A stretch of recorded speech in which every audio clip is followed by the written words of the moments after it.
پاکستان کے صوبہ پنجاب کے شہر لاہور سے 40 کلومیٹر پر واقع ایک چھوٹا سا قصبہ رائے ونڈ دنیا بھر میں تبلیغی اجتماع کی وجہ سے معروف ہے۔ رائے ونڈ میں اس وقت اسلام کی محنت کرنے کے لیے ایک بڑا مرکز قائم ہے جو رائے ونڈ تبلیغی مرکز کے نام سے مشہور ہے۔ ہر سال یہاں حج کے بعد مسلمانوں کا دوسرا بڑا اجتماع ہوتا ہے، جس میں ایک اندازے کے مطابق پوری دنیا سے 20 لاکھ سے زائد لوگ شرکت کرتے ہیں۔ اس اجتماع کی تاریخ بہت پرانی ہے۔ کہا جاتا ہے کہ اس اجتماع کی ابتدا سن 1949 میں ہوئی۔ ایک عرصے تک یہ اجتماع 3 دن تک جاری رہتا، جس کا آغاز عموماً جمعرات سے ہوتا اور آخری روز یعنی اتوار کو صبح اجتماعی دعا کے ساتھ یہ اجتماع اختتام پذیر ہوتا تھا۔ یہ روایت اب بھی قائم ہے، لیکن گزشتہ کچھ عرصے سے انتظامی معاملات اور ہجوم کی زیادتی کی وجہ سے اس اجتماع کو 2 حصوں میں تقسیم کر دیا گیا ہے۔ یہ تقسیم علاقائی اعتبار سے کی گئی ہے، چنانچہ اب یہ اجتماع 2 حصوں میں ہوتا ہے۔ اجتماع کے لیے تیاریوں کا آغاز کئی ماہ قبل کر دیا جاتا ہے۔ سینکڑوں ایکڑ پر پھیلے وسیع العریض پنڈال پر عارضی شہر بسایا جاتا ہے، جہاں ضروریات زندگی کی اشیاء میسر ہوتی ہیں۔ ٹینٹ اور قناتیں لگائی جاتی ہیں، راستے بنائے جاتے ہیں، حلقے بنائے جاتے ہیں، وضو خانے اور بیت الخلا تعمیر کیے جاتے ہیں اور روشنی کا انتظام کیا جاتا ہے، اور یہ سب اپنی مدد آپ کے تحت ہوتا ہے۔ تبلیغی جماعت میں وقت لگانے والے رضاکار یہ تمام کام اللہ کی رضا کی خاطر خود بلا کسی معاوضے کے خوش اسلوبی کے ساتھ انجام دیتے ہیں۔ اجتماع سے پاکستان، ہندوستان، بنگلہ دیش اور دیگر ممالک سے آئے تبلیغی جماعت کے اکابرین خطاب کرتے ہیں، لیکن اس کا دلچسپ پہلو یہ ہے کہ کسی بھی بیان سے پہلے مقرر کے نام کا اعلان نہیں کیا جاتا، اور نہ ہی زیادہ تر لوگوں کو معلوم ہوتا ہے کہ اب کون بیان کرے گا۔ اس اجتماع کی ایک خصوصی انفرادیت یہ بھی ہے کہ اس میں تقریباً ہر مسلک و مکتبہ فکر سے تعلق رکھنے والے، زندگی کے ہر شعبے سے تعلق رکھنے والے عوام اور خواص سب ہی شریک ہوتے ہیں، اور اس کی شاید بڑی وجہ یہ ہے کہ اس اجتماع کو مسلک، مکتبہ فکر، جماعت سے مخصوص کرنے کے بجائے مسلمانوں کے اجتماع کے طور پر منعقد کیا جاتا ہے، جہاں بلا تفریق مسلک ہر خاص و عام شخص شریک ہوتا ہے۔ اجتماع کے بیانات کسی بھی طرح کی فرقہ واریت سے پاک ہوتے ہیں، جن میں لوگوں کو صرف اللہ اور اس کے رسول صلی اللہ علیہ وسلم کی جانب بلایا جاتا ہے۔ یہ محنت ایسا بننے کی ہے، ایسا بننے کے لیے مسلمان کو اجتماعی طور پر، امت کو اجتماعی طور پر اپنے فرض منصبی کی طرف جانا پڑے گا، اس کو دعوت کہتے ہیں۔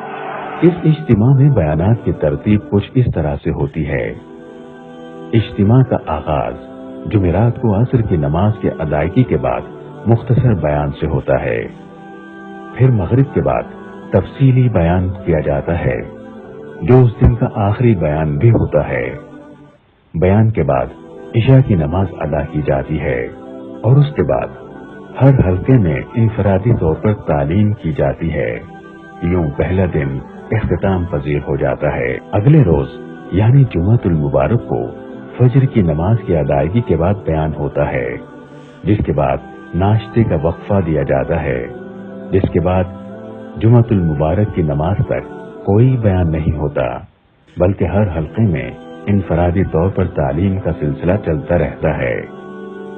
جمعے کی نماز کے بعد بیان کا سلسلہ شروع ہوتا ہے، جو عصر اور مغرب کے بیان پر اختتام پذیر ہوتا ہے، اور اسی طرح اگلے روز یعنی ہفتے کے دن بھی یہی ترتیب رہتی ہے، اور اجتماع کے آخری دن یعنی اتوار کو فجر کی نماز کے بعد ہدایات دی جاتی ہیں۔ تو مشورے کے بعد اس سارے ساتھیوں کو بستی میں پھیلا دیا جائے۔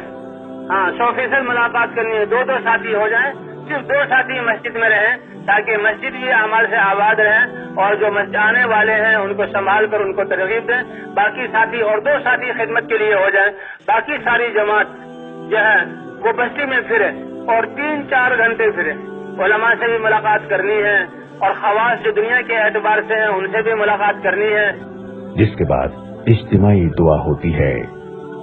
اب عموماً اجتماع کے ایک حصے کی اختتامی دعا امیر تبلیغ جماعت حضرت مولانا حاجی عبدالوہاب صاحب کرواتے ہیں، جبکہ اس سے پہلے دعا عموماً حضرت مولانا زبیر الحسن کاندلوی صاحب کروایا کرتے تھے. اجتماعی دعا میں شرکت کے لیے بہت سے لوگ خصوصی طور پر تشریف لاتے ہیں اور اس دن لوگوں کی تعداد سب سے زیادہ ہوتی ہے. رائے ونڈ تبلیغی اجتماع کے موقع پر ملک کے مختلف شہروں سے رائے ونڈ اسپیشل ٹرینیں اور بسیں بھی چلائی جاتی ہیں.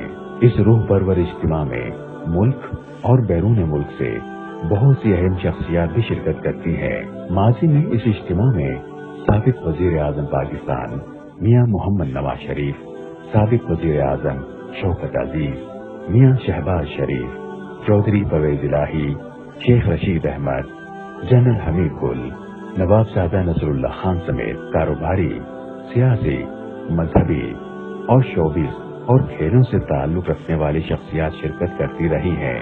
اس اجتماع میں غیر ملکی بھی بہت بڑی تعداد میں شرکت کرتے ہیں، جن کے لیے بیرون کا حلقہ قائم کیا جاتا ہے جہاں بیانات کا ترجمہ کیا جاتا ہے. تبلیغی جماعت کے اجتماع میں 3 دن تک فرزندان توحید کی تربیت کا اہتمام اور احکامات خداوندی اور سنت رسول صلی اللہ علیہ وسلم کی پیروی کی خصوصی تلقین کی جاتی ہے.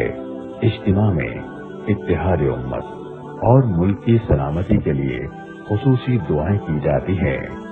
شرکاء اپنی زندگیاں دین کے لیے وقف کرنے کے عزم کا اظہار کرتے ہیں، جبکہ پورے سال کے لیے تبلیغی جماعتیں تشکیل دی جاتی ہیں. اس موقع پر رفقت انگیز مناظر بھی دیکھنے میں نظر آتے ہیں.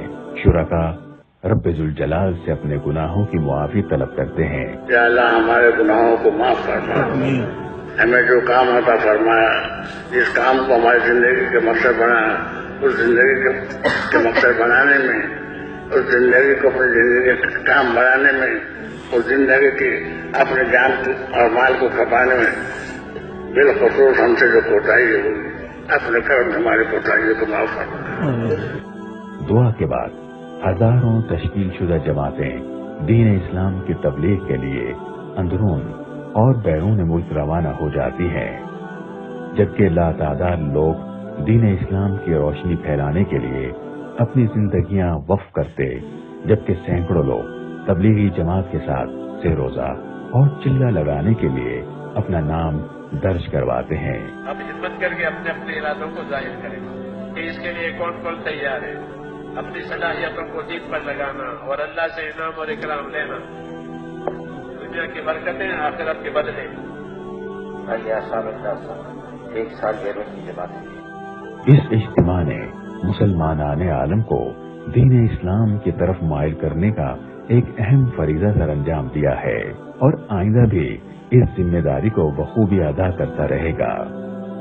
اس سالانہ اجتماع میں ایسی تبلیغی جماعتیں اور وفود بھی مرتب کیے جاتے ہیں جو پاکستان کے اندر بھی اور پاکستان کے باہر بھی ہر ملک میں دین اسلام کی تبلیغ کرنے، لادینی قوتوں کو اسلام قبول کر لینے کی دعوت دینے اور مسلمان عالم کو ظلمت غفلت سے نکال کر اللہ تبارک و تعالی اور نبی آخر الزمان حضرت محمد مصطفیٰ صلی اللہ علیہ وسلم کی اطاعت کا عہد تازہ کرنے کا درس دینے کے لیے پھیل جاتے ہیں.